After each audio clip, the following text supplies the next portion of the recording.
নমস্কার বন্ধুরা। তো আজকে আমি তোদেরকে শ্রীমদ্ ভগবদ গীতার চ্যাপ্টার 1-এর পাঠের একটু কথা শোনাবো। আজকে ভিডিওটি ভালো লাগলে একটু লাইক আর সাবস্ক্রাইব করবে আমার চ্যানেলটা।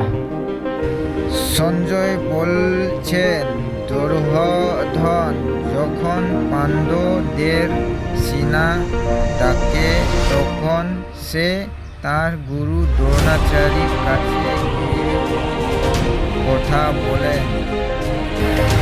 অর্জুন বললেন, হে কৃষ্ণ, আমার রথ দুটা সেনার মাঝখানে নিয়ে চলো।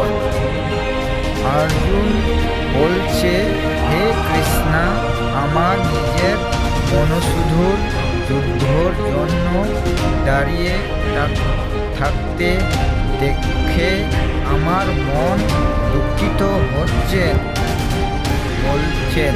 অর্জুন এই কথা শুনে কৃষ্ণ আর বিশেষ দুটো সেনার রথটা নিয়ে কৃষ্ণ বলেন, হে পার্থ, অর্জুন এই গুরুদের দীক্ষ যারা একসাথে যুদ্ধর জন্য এসেছে।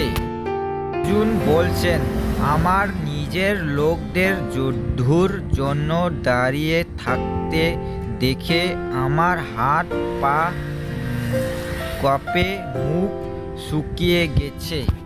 অর্জুন বলেন, আমার গন্ধি ধনুষ হাত থেকে পড়ে যাচ্ছে, শরীর জ্বলতেছে আর আমার মাথা ঘুরছে।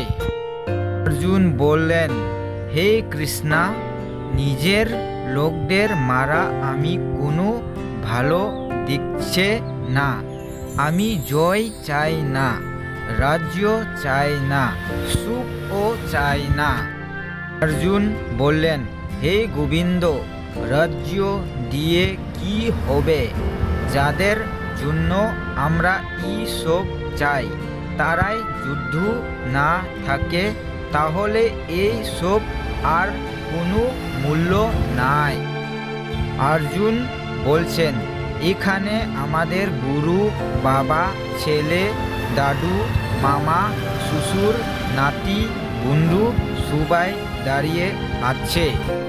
অর্জুন বললেন, হে কৃষ্ণ, আমি ওদের মারতে চাই না। যদি ওরা আমাকে মারে ফেলো, 3 লোক और রাজ্য পেল, আমি এটা করতে পারবো না। সঞ্জয় বলছেন, অর্জুন দুঃখে ভরে গিয়ে ধনুষ ছেড়ে রথ আর মধ্যে বসে পড়ল। সঞ্জয় বলছেন, অর্জুনকে এত দুঃখে ভরে চোখে জল নিয়ে বসে থাকতে দেখে কৃষ্ণ মধুসূদন কথা বলতে শুরু করলেন। কৃষ্ণ বলছেন, হে অর্জুন, এই দুর্বলতা কোথা থেকে এলো? এ তো কোনো ভালা মানুষের কাজ না, এটা তোমাকে অপমান দিবি। কৃষ্ণ বললেন, হে পার্থ অর্জুন, তুমি এত দুর্বলতা হইও না। এই ছোট্ট মনের দুর্বলতা ছেড়ে উঠে দাঁড়াও। বলছেন কৃষ্ণকে, হে কৃষ্ণ, আমি কি করে ভীষ্ম ও দ্রোণাচার্যের উপর তীর চালিয়ে যুদ্ধ করব? ওরা তো আমার প্রিয়জন। বলেছিলেন, এই গুরুদের মেরে রাজ্য পাওয়া থেকে ভিক্ষা করে খাওয়াও আমার জন্য ভালো। বলেন অর্জুনকে, তুমি যাদের জন্য দুঃখ করছে তারা দুঃখযোগ্য নয়। বুদ্ধিমান লোকরা জীবন বা মৃত্যুর জন্য শোক করে না। কৃষ্ণ বলেন অর্জুনকে, আমি, তুমি আর এসব রাজা আমরা কখনো ছিলাম না এমন নয়, আর শত্রুও আমরা থাকব না এমন নয়।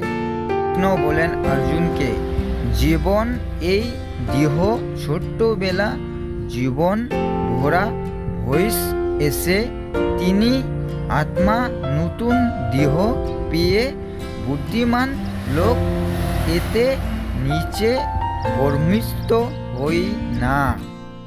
অর্জুনকে ঠান্ডা গরম সুখ দুঃখ সব এসে আর চলে যায়, তুমি এটা সহ্য করতে শিখো।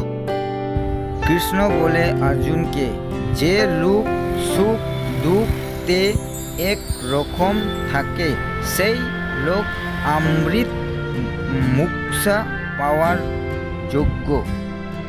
বলে অর্জুনকে, যেটা মিথ্যা তার কোনো থাকার প্রমাণ নেই, আর যেটা সত্যি সেটা কখনো নষ্ট হয় না।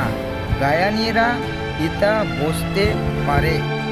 সঞ্জয় বলছেন অর্জুনকে, যে দিয়ে সব কিছু ভরা সেটা হলো আত্মা, এত অবিনাশী, কেউ এটা নষ্ট করতে পারে না। বললেন অর্জুনকে, এই দেহ সৃষ্ট হয়ে যাবে, কিন্তু আত্মা সুস্থ নিত, তাই তুমি যুদ্ধ করো। বললেন অর্জুনকে, যেভাবে আত্মাকে মারা যায় বা মারে তারা কিছু জানে না। আত্মা না মারা না তাকে মারা যায়। সঞ্জয় বললেন অর্জুনকে, আত্মা কখনো জন্ম নেয় না, মারা না, এটা নিত্য পুরনো, আর সুস্থ দেহ নষ্ট হলেও আত্মা নষ্ট হয় না। সঞ্জয় বললেন অর্জুনকে, হে অর্জুন, যেমন মনুষ্য পুরনো কাপড় ছেড়ে নতুন কাপড় পরে, তিনি আত্মা পুরনো দেহ ছেড়ে নতুন দেহ গ্রহণ করে। সঞ্জয় বললেন অর্জুনকে, আত্মাকে কোনো অস্ত্র কেটে ফেলতে পারে না, আগুন পোড়াতে পারে না, পানি ভিজতে পারে না, বা হাওয়া শুকতে পারে না। সঞ্জয় বললেন অর্জুনকে, আত্মাকে দেখা যায় না, চিন্তা করা যায় না, এটা বলাই না, তাই এটার জন্য দুঃখ করা উচিত নয়। সঞ্জয় বললেন অর্জুনকে, তোমার অধিকার শুধু কাজের উপর, ফলার উপর নয়। ফলার আর জন্য কাজ করো না, আর কাজ না করার মধ্যে যেন আসক্তি না হয়। অর্জুন, আসক্তি ছেড়ে কাজ করো।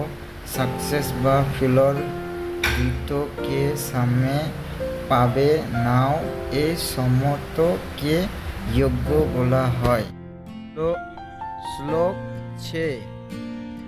অর্জুন বললেন, আমরা জানি না কোনটা ভালো, আমরা ওদের জিততে পারবো না, ওরা আমাদের জিততে পারবে। যাদেরকে মারা আমরা বাঁচাতে চাই না, তারাই আমাদের সামনে দাঁড়ায় আছে।